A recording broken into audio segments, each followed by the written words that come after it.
Hello, स्वागत आहे सगळ्यांचं केडीएम किचनच्या आजच्या रेसिपीमध्ये. मला सांगा, मास्टर शेफ इंडिया किती जणांनी पाहिले?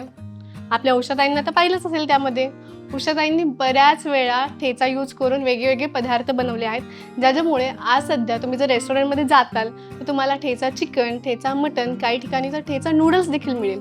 म्हणूनच मी पण आपल्या किचनमध्ये आज ठेचा यूज करून असाच एक पदार्थ बनवणार आहे, जो बनायला अगदी सोपा आहे. तुम्ही ब्रेकफास्ट, लंच केव्हाही बनवू शकता, अगदी उत्तम लागतो. आज मी बनवणार आहे ठेचा आलू पराठा. खूप सोपा आहे, अगदी लवकर बनतो आणि खूप कमी साहित्यामध्ये. चला तर मग सुरुवात करूया.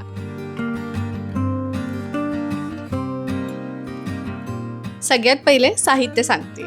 इथे मी 4 बटाटे स्वच्छ धुवून उकडून घेतले आहेत, एक कांदा बारीक चिरलाय, थोडीशी कोथिंबीर, 2 ते 3 हिरव्या मिरच्या, 10 ते 12 लसूण पाकळ्या, मुठभर शेंगदाणे आणि थोडासा गरम मसाला. आपण ठेचा बनवतोय म्हणून मिरच्या, लसूण आणि शेंगदाणे जितके जास्त असतील तितकं चांगलं. चला आता पुढच्या तयारीला लागूया. एक पॅन घ्यायचा आहे, त्यावर थोडंसं तेल ऍड करून लसूण, मिरच्या, शेंगदाणे, कोथिंबीर आणि मीठ घालून चांगलं परतून घ्यायचे. हे साहित्य परतते तोपर्यंत आपण उकडलेल्या बटाट्यांची सालं काढून घेऊया. हे बघा, लसूण, शेंगदाणे किती छान परतले आहेत. आता ह्याला थंड करायचे आणि खलबत्त्यामध्ये छान बारीक कुटून घ्यायचे. हे बघा, आपला ठेचा किती छान बारीक कुटून रेडी झालेला आहे. आता उकडलेले बटाटे किसायला घेऊया. मी नेहमीच पराठ्यांमध्ये बटाटे किसून वापरते. बरेच जण आहेत जे बटाटे मॅश करतात आणि त्याच्या गुठळ्या राहतात, म्हणून आमच्याकडे जनरली बटाटे किसूनच वापरतात पराठ्यांमध्ये. आता पराठ्याचं स्टफिंग बनवायला घेऊया.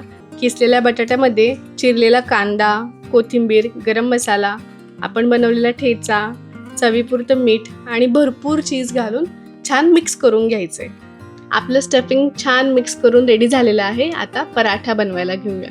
इथे मी गव्हाची एक मस्त मोठी पोळी बनवते आणि पोळीवरती आपलं जे स्टफिंग आहे ते पूर्णपणे स्प्रेड करायचंय. स्टफिंग स्प्रेड करून त्याला मधून एक कट मारायचा आहे आणि पोळी एकावरती एक ठेवून पोळीला त्रिकोणी शेप द्यायचा आहे. हा बघा, असा पोळीला त्रिकोणी शेप देऊन तिला छान 1 ते 2 वेळा लाटून घ्यायचंय. आता आपला पराठा रेडी झालेला आहे. त्याला तव्यावरती टाकायचा आहे आणि दोन्ही साईडने छान खरपूस भाजून घ्यायचंय. इथे मी तेल वापरलेलं आहे, तुम्ही तूप देखील वापरू शकता. It's totally up to you. आपला मस्त खमंग ठेचा आलू पराठा रेडी झालेला आहे. त्याच्या जोडीला दही आणि बटर म्हणजे क्या ही बात आहे.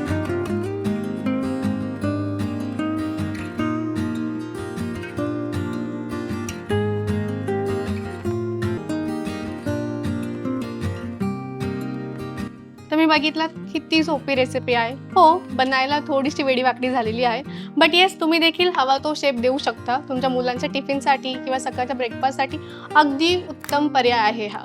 सो तुम्ही देखील ही रेसिपी नक्की ट्राय करा.